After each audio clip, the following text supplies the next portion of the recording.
안녕하십니까. 권순장의 브릿지 권순장입니다. 아파트 사이클 연구소 이현철 소장님을 옆에 지금 모시고 있는데요. 반갑습니다. 네, 안녕하세요. 뭐 많은 분들이 아직까지 부동산 상승을 얘기하시는 분들이 계세요. 네네. 뭐 전문가 10분 중에 한 7분 정도는 네. 그래도 뭐 상승에 그렇죠. 쪽에 있다라고 하고, 그런 분들의 논리는 뭐 최근에는 그러니까 강남에 네. 서울에 그 신축이나 이런 것들이 없어서 공급이 적고, 네. 그리고 뭐 임대차 3법 이후에 전세 대란 이런 네. 것들이 일어나서 네. 이렇게 가격을 밀어 올리는 그런 요인으로 네. 작용을 할 것이다. 다른 데는 모르겠지만 네. 지방은. 네. 근데 서울은 그래도 상승의 요인이 훨씬 더 많지 않느냐. 네. 그리고 약간 그러니까 강보합 정도지 하락을 얘기하기는 좀 그렇다라고 얘기를 하시거든요. 네. 네. 소장님은 어떤 논리로 그런 생각들이 좀 잘못됐거나 틀렸다라고 말씀하시겠습니까? 여기에서 또 빠진 게 있어요. 어떤 게? 뭐냐면 수요예요. 수요. 그러니까 제가 이제 느끼기에 상승을 주장하시는 분들의 대부분이 네. 수요를 고정시켜 놓습니다. 아, 그것도 고정. 네. 그러니까 우리 그 유명한 그 부동산 사이트들이 있어요. 네. 그런 데들 보면 이제 그 많은 데이터들을 제공을 해요. 엄청나게 많더라고요. 제공을 하는데 대부분이 다 똑같아요. 똑같은 게 입주 물량이 공급이라고 그래서 입주 물량을 딱 맞아요. 해놓고 거기에 중간에 선이 이렇게 쫙 그어져 있습니다. 그게 뭐냐면 적정 수요. 적정 수요. 네. 그래서 적정 수요 밑으로 내려가면 공급 부족. 그래서 사실 지금 2022년에 입주 물량을 보면 정말 작아요. 예. 정말 적습니다. 그래서 이걸 보고 2020년이나 21년에 이제 많은 전문가들이 서울은 공급이 너무 부족하니까 무조건 상승한다. 이렇게 말씀들을 많이 하셨죠. 그렇죠. 서울에 살고 싶어하는 사람들은 많이 네. 있고 집은 적으니 그러니 상승할 수밖에 없냐라는 아주 심플하지만 네. 확실한 논리 같다는 생각이 들거든요. 네네. 근데 거기에 맹점이 뭐냐면 수요를 고정시켜 놓은 거예요. 근데 지금 보면 거래량이 현격히 줄었죠. 터무니없이 진짜 뭐 어떻게 보면 말도 안 되게 줄었어요. 근데 그게 또 상승을 주장하시는 분들은 이게 일시적일 거다라고 얘기했어요. 근데 지금 그 거래량 작은 게 굉장히 오랫동안 유지되고 있단 말이에요. 그럼 거래량 작은 게 그럼 과연 어떤 것을 나타내는 것인가? 이걸 잘 분석을 해봐야 되거든요. 그럼 이거는 진짜 여기에서 지금 시장 상황에서의 거래량 작은 거는 수요가 어마어마하게 줄었다라는 걸 얘기하는 거예요. 그러니까 수요가 줄었다는 건 집값이 떨어질 걸 예상을 해서 집을 지금은 안 산다는 말씀이신가요? 아니요. 일단은 처음에는 상승이 이 하락으로 전환되기 전부터 이제 거래량이 점점 줄거든요. 네네. 그건 뭐냐면 이제 정확한 요인들을 여러 가지를 얘기하자 보면 첫 번째는 일단 가격 부담이에요. 가격 부담인데 비싸다. 이게 그냥 단순히 비싸다가 아니고 뭐냐면 예를 들면 제가 이제 이런 표현을 많이 하는데 실거래가가 10억이면 10억인데 지금 호가라고 하죠. 매물 나와 좋은 있는 가격. 호가가 10억 5천이나 11억 정도 이렇게 많이 나와 있다면 살 사람들이 많아요. 매수자들은 그때 많았거든요. 많았는데 자 이런 상황이에요. 10억이 실거래가가 됐는데 호가가 다 15억에 있어요. 예. 그럼 이 갭이 크잖아요. 예. 이럴 때 매수 행위가 일어나지 않게 되는 거예요. 근데 주식에는 사실 이런 상황이 잘 안 벌어지죠. 그렇죠. 주식 시장에서. 예, 호가에서도. 근데 우선주 같은 경우는 이런 상황이 벌어집니다. 맞습니다. 거래가 많지 않은 주식 같은 경우 보면 호가들이 굉장히 많이 벌어져 있는 거를 아마 보셨을 거예요. 소장님 주식도 하시나요? 저 주식 경력이 꽤 오래됐어요. 되게 잘 하시는 것 같아갖고. 네네. 그래서 저는 주식하고 부동산을 비교하면서 굉장히 연구를 많이 해요. 그래서 왜 다르고 비동산은 왜 이런 행위가 일어나는지 이런 것들을 비교하면서 제가 이론을 만들어내는 거예요. 그러면 지금은 매수자가 가격이 이제 멈춰져 있고 매수자들이 확 줄어져 있는 상황. 이렇게 되잖아요. 네. 이제 매수자들이 안 사기 시작하고 좀 어느 정도 진정이 되면 이 사람들이 이제 어떤 생각을 하냐면 이 사람들이 그 동안에는 왜 샀냐면 공포 수요, 그 다음에 이제 투기 수요 이런 게 더 많았거든요. 그러니까 집값이 계속 올라가기만 하니까 무조건 사기만 하면 돈을 버는 네네. 그런 상황이 생긴 게 바로 투기 수요고 네. 이제 집을 안 가지고 있다 보니까 집값이 계속 올라가요. 그럼 야 나는 이제 집을 영원히 못 사는 거 아니야? 네. 그리고 나는 지금 벼락거지가 되는 거 아니야? 이런 수요가 바로 공포 수요예요. 네. 그래서 이런 사람들이 이제 수요로 변해서 이제 매물들을 사면서 이제 계속 올라가는 상황이 벌어졌는데 이 사람들이 이제 너무 호가 부담이 큰 매물들이 많기 때문에 이제 이렇게 사면은 이제 나는 손해 보는 거 아니야? 이런 생각이 들면서 이제 매수 행위를 멈추잖아요. 네. 그러면서 이 이성을 찾아가는 거예요. 아, 그때서야 이성을 찾아가는군요. 이제 여유가 어느 정도 좀 여유가 생기면서 이성을 찾아가는 거예요. 근데 여기에서 중요한 변화가 생겨요. 어떤 이거를 상승론자들의 대부분이 이걸 간과하는 거예요. 우리나라는 매매 시장이 두 개로 나눠져 있습니다. 어떻게 일반 매매 시장이 있고 네. 분양 시장이 있습니다. 네, 맞아요. 주식 시장으로 치자면 IPO 시장이에요. 예. IPO 시장인 거예요. 작년에 너무 많이 해갖고 지금 네. 탈났다라고. 근데 주식으로 제가 여기가 이제 주식 예, 채널이니까 제가 주식으로 예를 들어서 설명을 해볼게요. 상승장이면 네. 그 작년 재작년까지 IPO가 굉장히 예. 많이 있었잖아요. 뭐 엔솔도 막 예. 들어오고 막 이러면서 그런데 사실은 그때 당시에 막 굉장히 증시에 부담이 될 거다 이런 얘기들도 많았단 말이에요. 예. 근데 상승장에서 밀어 올리죠 뭐. 예, 그거를 다 소화해낸 게 뭐냐면 새로운 수요가 막 생겨났단 말이에요. 맞습니다. 계속 증시로 예, 예. 들어오는 수요가. 그러니까 예를 들면 이걸 부동산으로 이거 이제 비유를 하자면 수요가 고정되어 있는 게 아니고 폭발적으로 증가를 하는 거예요. 수요가. 그걸로 인해서 공급이 늘어나는 거를 더 많이 소화하면서 더 올리는 상황이 벌어졌어요. 네. 근데 요즘 IPO 거의 안 하잖아요. 못하죠. 하도부터 지금 철회하고 난립니다. 네. 그리고 최근 뉴스의 증시 뉴스를 보면 지금 개인 이제 그 투자자들이 빠져나가고 있다. 네. 그럼 뭐예요? 여기 수요가 줄어드는 거잖아요.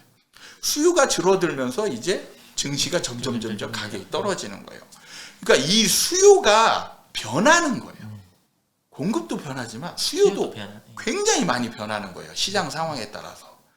그래서 저는 이제 수요가 확연하게 줄어들 타이밍이 됐구나라는 거를 작년 말쯤에 이제 캐치를 한 거예요.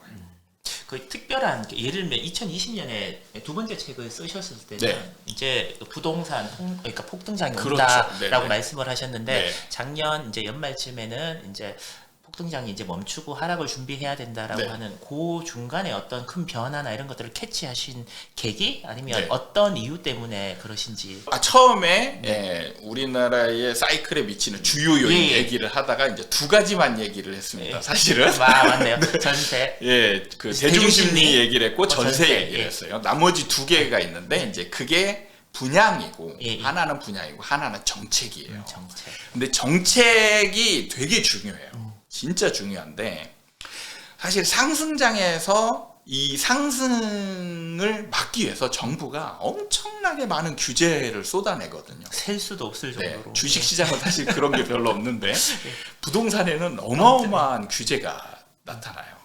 수요와 공급에 골고루 영향이 간다는 거예요. 양쪽에 다 영향을 그렇죠. 미치는 거죠. 근데 이제 시장 상황에 따라서 효과가 큰 방향이 있어요. 그러니까 예를 들면 양도세 중과 같은 경우는 네네. 양도세 중과를 때렸을 때 정부는 어떤 효과를 기대했는지 혹시 짐작을 하십니까? 양도세, 그러니까 집을 팔았을 때 양도세를 세금 많이 내요. 내는 거죠. 그러면 예를 들면 어떤 기간을 줬으면 집을 네. 빨리 팔거나 네, 아니면 네. 집을 사지 말라 더 이상 그렇죠. 예 그렇게 이제 하려고 했겠죠. 맞습니다. 예. 네, 정확하게 아시는 게 사실은 정부가 의도한 거는 뭐냐면 양도세가 많아지니까 너 지금 집 사면 너 이제부터 집 사면 너 양도세 많으니까 어차피 투자 수익이 생겨봤자 다 세금으로 너는 들어와. 세금으로 다 내야 되니까 사지 마 이거거든요. 네 맞습니다. 이건데 이제 문제는 사실 정부는 거의 이 생각만 한 거예요. 수요 측면에. 근데 시장에는 매도자한테도 영향이 가는 거예요. 뭐냐면 기존에 갖고 있던 사람들이 그 아까 이제 일정 기간이 지나고 나면 양도세 중과에 묶여버리잖아요. 그럼 제가 이제 이 사람들은 많이 벌었어요. 이미 많이 벌었습니다. 그래서 양도세 중과에 딱 걸리게 되면 이제 팔게 되면 네. 세금이 어마어마하게 맞는 거예요. 그러니까 아이씨 나 안 팔아 이렇게 되는 거예요. 오히려 네. 아니면 자식한테 주겠어. 네. 그래서 이거를 이제 효과를 따져봤더니 상승장에서 이 매물이 잠기는 효과가 훨씬 크게 나타났어요. 왜냐하면 여기에서 매수자가 다주택자만 있는 게 아니고 무주택자도 있었거든요. 실수요자들이 네. 있으니까 근데 실수요자들은 이 양도세 중과에 해당 사항이 없죠. 해당 사항이 없어요. 없기 때문에 이 사람들은 매수 주체로 그대로 있을 수가 있게 된 거예요. 그래서 매수자들이 무주택자 위주로 매수 행위가 일어나는데 매도자들은 아무도 안 팔려고 해. 그래서 실제로 공급이 어마어마하게 줄어버리는 거예요. 그리고 매수는 여전히 어느 정도 매수가 줄긴 했지만 매수 줄는 것보다 매도 줄어드는 게 훨씬 크기 때문에 공급 부족이 벌어지는 겁니다. 네네. 근데 제가 수요자도 줄었다라고 말씀을 드렸어요. 예. 거기는 뭐냐면 다주택자들이 이제 사기가 어려운 상황이 된 거예요. 그래서 이제 무주택자 위주의 매수 주체가 형성이 됐습니다. 형성이 됐는데 이게 이제 2020년 말과 21년 말에 진짜 대량 거래가 일어나요. 그러니까 무주택자들이 어마어마하게 샀다는 얘기죠. 네네.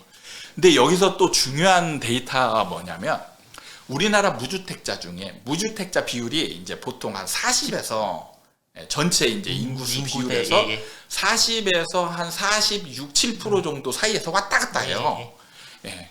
그래서 줄어들면 40%.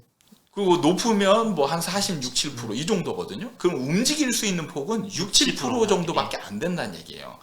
그러면은 이때 대량 거래가 일어났을 때 이 6, 7%에 해당하는 사람들이 거의 다 산 거예요. 다 산 거예요. 그러면 진짜로 나머지 이때 남아있는 무주택자들은 아마 대부분은 평생 가도 집을 안 살 사람인 거예요. 어떤 사람인지 느낌 확 옵니다. 네, 평생 가도 이분들은 집이 안 사는 사람이에요. 그러면 이 사람들은 일종의 시장으로 분석하자면 시장 참여자가 아예 아닌 거예요. 이 사람들은. 이 수요가 이제 그냥 수적으로도 확 줄었어요. 2021년 말쯤이 되면 수적으로도 확 줄었는데 이때도 살 사람이 좀 남아 있는데 이 사람들을 매도자들이 못 사게 만든 거예요. 호가를 확 올리면서.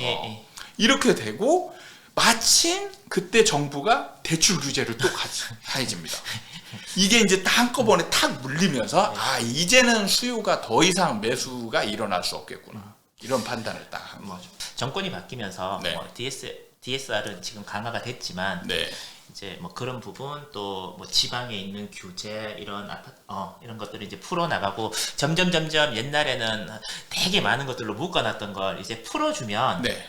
다시 사람들이 네. 아 이제 집을 한번 사볼까 네, 네. 이런 마음이 생기지 않을까 네. 그래서 집값이 오르는 쪽으로 또 영향을 미치지 않을까 네. 규제 완화가 집값을 상승시키는 요소로 작용을 할 것이다라는 논리도 네.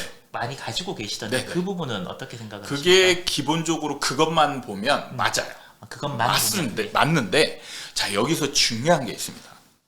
자 우리가 그 정부에서 규제 지역을 이제 최근에 해제했잖아요. 해제 몇 개를 해제했는데 그 규제 지역 해제하기 전에 가장 유력했던 두 개의 도시가 있어요. 어딘가 저는 대구 지방도시에서 수성구만 봤습니다. 저도 대구하고 바로 세종이에요. 세종. 근데 신기하게 세종은 빠졌어요. 맞네요. 세종이 없네요. 네, 세종은 빠졌습니다. 빠진 게 뭐냐면 자 대구는 정부를 이제 제가 항상 책에서도 그렇고 유튜브에서도 그렇고 정책이 미치는 영향이 강한데 정책이 미치는 영향이 강하기 때문에 우리는 정책을 잘 이해할 필요가 있다. 정책을 이해하기 위해서는 또 정부를 이해해야 된다. 이거예요. 자, 그래서 이 정책을 이해하려면 자, 이 두 가지 도시의 특징을 이해를 해야 돼요. 지금 대구는 미분양이 굉장히 많아요. 많으면서 지금 하락을 하고 있는 중이고 세종은 미분양이 제로예요. 미분양이 제로인 상태에서 하락하고 있는 중입니다. 이게 정말 중요한 거예요. 어떤 차이가 있을까요? 이게 이제 제가 그 아까 4대 요소 네. 여기에서 세 번째 요인으로 분양이라는 게 있었습니다. 자, 여기에 이제 이 분양이 사실 이제 하락 요인으로 이제 작용하는 상황이 있거든요. 그렇죠. 아무래도 이제 많이 집을 지으니까. 네. 근데 더 중요한 건 뭐냐면 많이 짓느냐가 중요한 게 아니고 팔리느냐 안 팔리느냐가 훨씬 더 중요합니다. 결국은 그거죠. 네.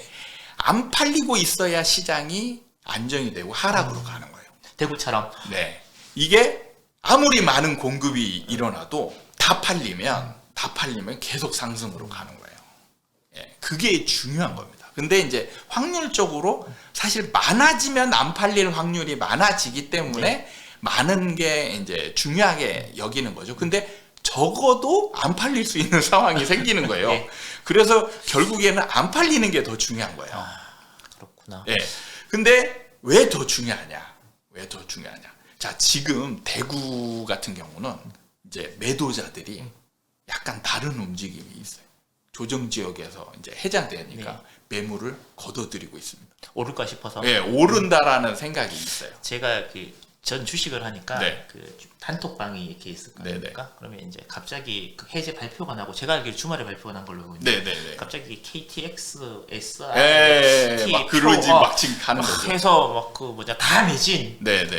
이제 대구로 다 갑니다. 뭐 예, 그거는 이제 수요 측면이에요. 예. 이제 수요 공급을 보면 공급자는 대구에서 집을 가지고 있는 사람들이 네. 이제 집을 지금 팔려고 네. 내놓은 게 이제 공급이잖아요.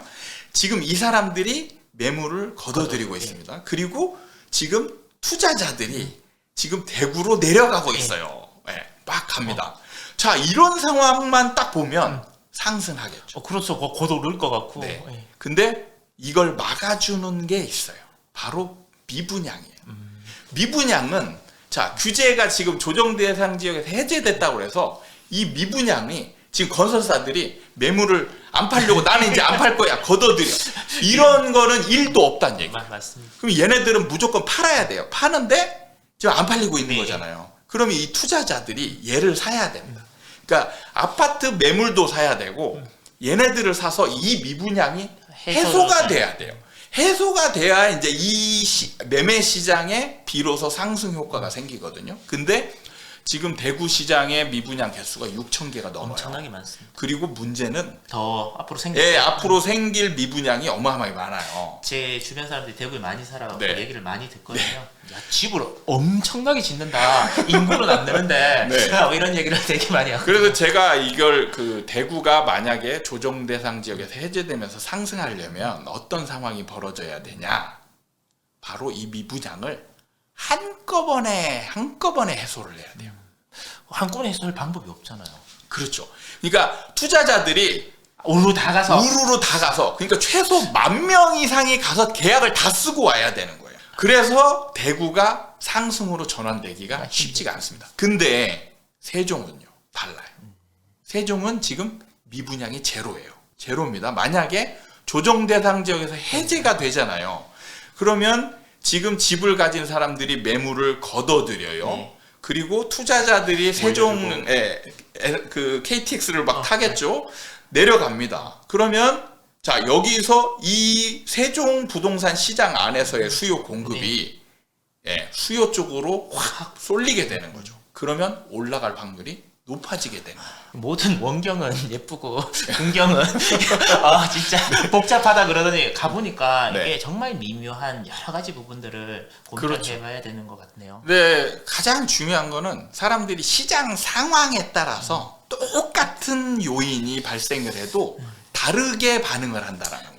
그런 것 같아요. 뭐 예를 들면 분양을 하더라도 집값이 오를 때 분양하는 거는 네. 그거는 하락 요인이 될 수 없고, 그렇죠. 네, 맞습니다. 내릴 때 분양은 오히려 막 추를 산 것처럼 네, 푹 맞아요. 내려가고 네, 그런 것 같은데, 그러면 저희들이 아파트를 보통 얘기를 하는데 아파트는 지방에 있는 아파트와 수도권에 있는 아파트 네. 그리고 큰 평수의 아파트, 작은 평수의 예, 아파트 예. 이런 식으로 보통 크게 이렇게 나누어서 네, 네. 비교를 하는데, 그냥 간단하게 그 지방은 앞으로도 부동산이 좀 힘들 건가요? 아니면 또 지금은 옛날에는 이제 큰 평수는 이제 인기가 없고 소형 네, 평수가 네, 인기가 네. 있다는데 그런 추세들은 앞으로도 계속 갈 거라고 생각을 하시나요, 소장님? 이거는 그 시장 상황에 따라 다른데 네, 예. 지방 같은 경우도 각 도시별로 자체의 사이클이라는 게 있어요. 다 있겠죠. 네, 다 사이클 도시별로 사이클이 있습니다. 그래서 이게 일관적으로 그냥 우리는 지방은 위험해 이렇게 얘기하는데 지금 지방이 어마어마하게 올라간 데들도 있고 지금 예를 들면 뭐 이제 다 지금 웬만한 지금 우리나라의 도시들은 다 이제 부동산도 약간 하락 분위기잖아요. 예. 근데 지금 강원도나 뭐 이런 데들은 오르고 있는 거예요. 그러니까 이런 생각 자체를 별로 안 하는 거죠.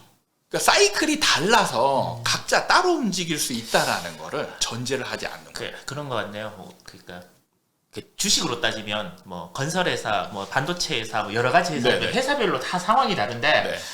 그래 뭐 한국 시장 무조건 안 돼. 네. 주식이 떨어지니까 네네네. 뭐 다 떨어질 거야. 그런데 지금 뭐 하락장에서도 오르는 종목들은 또 분명히 있는 네네. 거고 시장을 이제 그렇게 개별적으로 바라봐야 된다라고 말씀을 그렇게 하다 보면 이게 무주택자들은 그냥 내가 살고 있는 지역에 네. 내 집 한 채는 그러면 언제든지 사도 되는 거 아닌가? 네. 라고 또 생각을 할 수도 있지 않습니까? 그렇죠. 네. 그런 것들은 추천을 하시나요?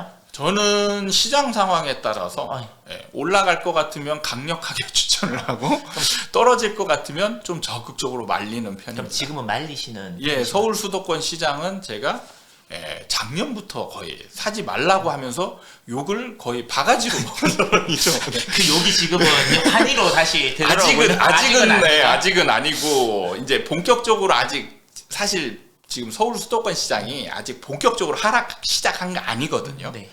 이제 하락 분위기가 조금씩 넘어가는 게 이제 느껴질 뿐인 거죠.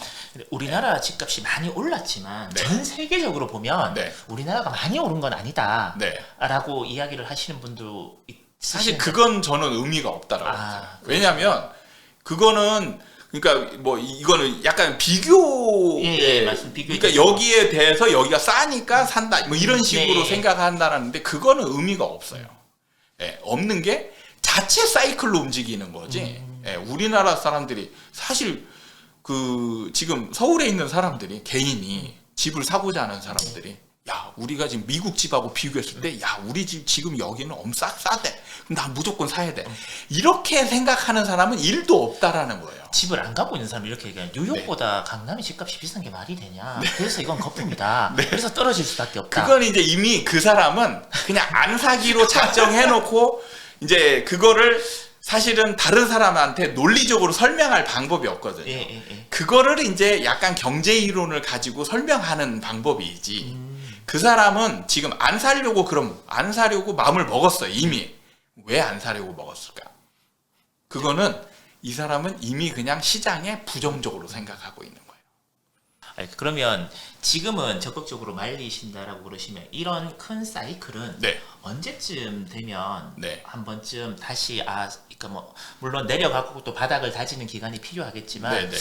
소장님이 생각하시기에는 이런 하락이 시작이 되고 나면 어느 시점쯤 되면 다시 상승의 기운이 좀 있을 거라고 생각합니다. 보통 단순하게 이제 그 기간만 보는 게 아니고 네네. 요인이 저는 제일 중요한 요인 4가지를 보잖아요. 이 요인들이 시장에 미치는 상황을 정말 면밀하게 이제 연구를 해서 네네. 분석을 하는 거죠.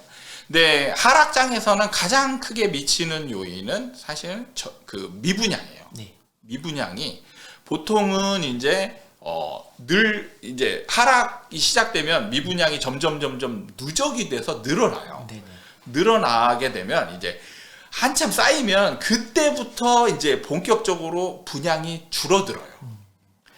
이제 많은 분들이 착각하는 분들이 있는데 미분양이 쌓이면 바로 분양이 줄 거라고 생각을 해요. 네.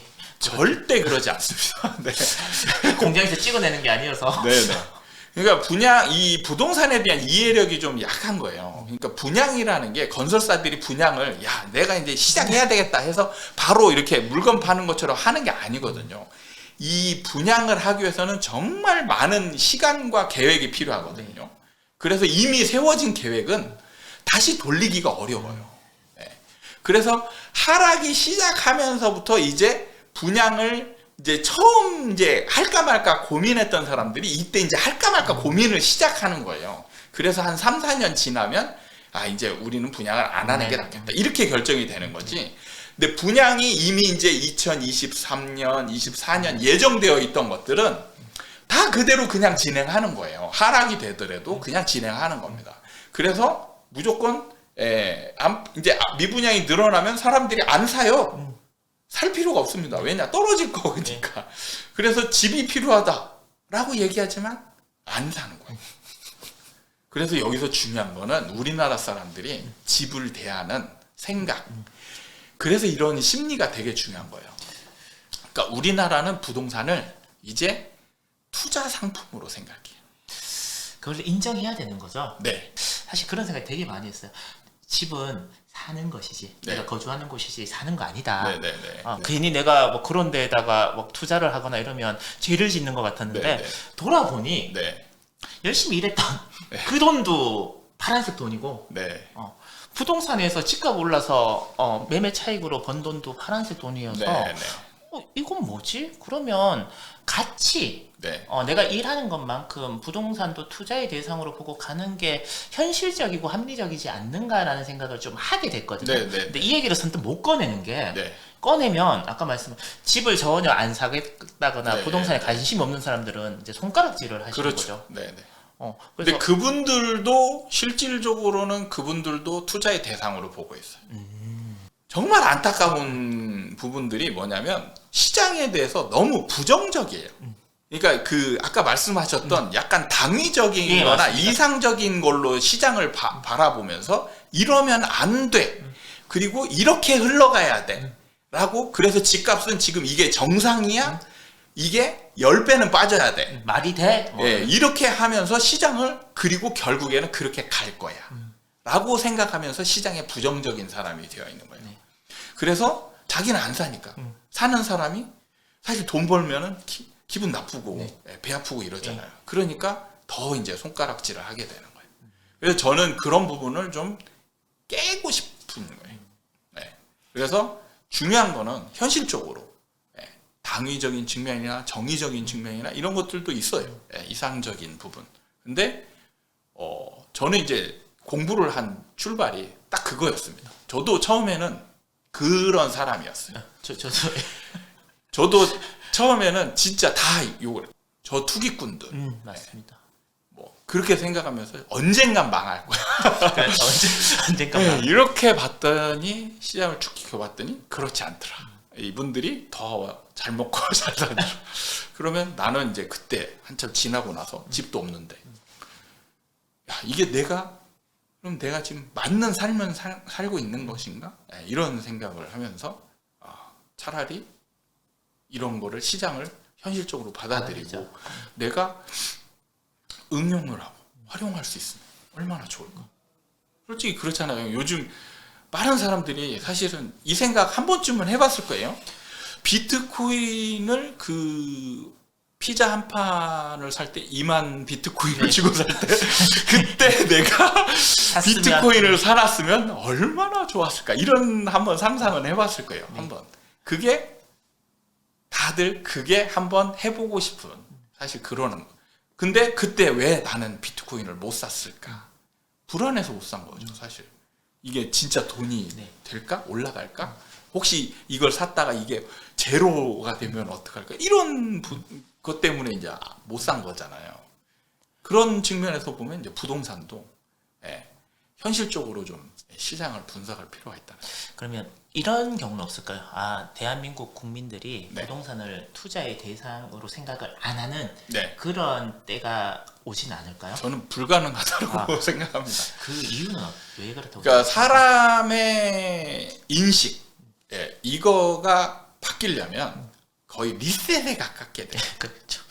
리셋이 되지 않으면 이게 예를 들면 이거죠. 이제 집값이 그냥 계속 떨어지기만 해요. 그러면은 이제 바뀔 수 있죠. 근데 저는 우리나라에서는 절대 이런 일은 벌어질 수가 없다라고 확신을 하고 있어요. 왜냐하면 전세 제도가 있기 때문에 하락을 어느 정도 하락을 하다가 나중에 전세 제도 때문에 다시 밀려 올라가는 상황이 벌어져요. 그 전세값을 못 주는 집주인들이 생기면 네. 양쪽이 다 망해서 네. 집값이 대폭락이 일어날 수도 있지 않나라고. 그거는 이제 논리 비약입니다. 그런가요? 논리 비약인 게 실제로 그런 일은 지금까지 벌어진 이제 일부만 네. 일부만 벌어졌었고 그런 일은 벌어지지 않았고 이론적으로도 벌어질 수가 없어요. 나라에서 보증을 해서 그런 것도 있을 수 있는데 그 시장 자체의 이제 구조에 의해서 저절로 그 어느 한쪽이 좋게 되거든요. 예. 그래서 이제 뭐 한참 떨어질 때에 좀 무리해서 이제 투자한 사람들은 전세가 떨어지고 네. 매매가 떨어질 때 이제 그런 걸 못 줘서 파산하는 사람도 있죠. 그런 게 이제 경매에 나오는 거예요. 근데 경매가 항상 다 나오느냐? 그게 아닌 게 사실은 올라갈 때 갭이 벌어져요. 예. 매매가와 전세가 갭이 벌어집니다. 그래서 얘가 떨어져도 예, 전세가는 안전하게 되어 있는 거예요. 이게 사실은 전세가까지 떨어지려면 이게 4, 5년 떨어져야 되거든요. 그러면 그 뭐 요즘 원자재 값도 오르고 인건비 값도 오르고 인테리어비도 오르고 다 오르니까 그래서 집값이 지금 떨어지기 비싸다. 네네. 옛날에는 뭐 평당 예를 들면 몇 년 전에 400만 원을 지었는데 네네. 지금은 400만 원이면 인테리어비도 안 나온다 평당. 네네. 뭐 이렇게 얘기를 해서 집값이 떨어지기가 힘들다 지금도. 네네. 이렇게 얘기하시는 부분은 어떻게? 이 부분도 논리적 이제 시장을 좀 잘 이해하지 못하고 있기 때문에 나타나는 이론이거든요. 이거는 제가 아까도 처음 얘기했듯이 팔리느냐 안 팔리느냐가 훨씬 더 중요하다라고 얘기하는 게 그 부분인 거예요. 그러니까 예를 들면 이제 그 원자재 가격이 올라가는 거를 바로 반영하는 게 바로 분양 시장이거든요. 네네. 그러면 이제 옛날에 어떤 논리가 이제 있었냐면 분양가가 올라가면 집값이 올라갑니다. 네. 이게 맞습니다. 이제 있는데 이게 상승장에서는 통용이 돼요. 근데 하락장에서는 이게 통용이 안 됩니다. 그럼 그거는 뭐 때문에 그렇게 되느냐? 네. 결국에는 얘가 팔리느냐 안 팔리느냐의 문제라는 거예요. 그러면 상승장에서는 분양가가 올라가도 이 성립이 되는 이유가 뭐냐면 분양가가 올라가도 수요가 많아져 있기 때문에 비싸져도 누군가는 산다는 거죠. 예. 그래서 얘가 다 팔리는데 지금 이제 미분양이 없을 때 제가 미분양이 생긴다라고 얘기했어요. 예. 그래서 사람들이 욕을 하기도 하고 실제로 인터뷰하는 사람들은 진짜 반신반의했었어요. 반신반의하다가 생기니까 깜짝 놀란 분들이 생겼어요. 그럼 그걸 어떻게 예측을 하냐? 일반 시장에서 침체가 이제 된 거잖아요. 네네. 이제 정체기로. 예. 그러면서 매수자들이 안 사기 시작했어요. 네. 안 사기 시작하면 이때 분양가 높은 거는 비싼 게 되는 거예요. 그러면 여기서 매수자들은 어떤 생각으로 집을 사냐? 시세 차익을 기대하고 사는 거예요. 네, 맞습니다. 주식처럼 투자로 내가 싸게 사서 비싸게 팔고자 하기 때문에 사는 건데 일반 시장이 침체돼서 안 올라가고 있어요. 그럼 이제 분양 시장에서 비싸게 분양하는 거는 얘는 그냥 비싼 게 되는 거예요. 그럼 내가 미쳤냐? 비싸게 주고 사게? 이렇게 되는 거죠. 그래서 안 사는 사람이 생기는 거예요. 그런 다음에 미분양들이 생기면 그 다음 분양하는 게 이건 필연으로 미분양이 더 많이 생겨요. 필연입니다. 이거는. 여기서 예외는 없어요. 왜냐하면 사람들의 생각은 다 똑같기 때문에.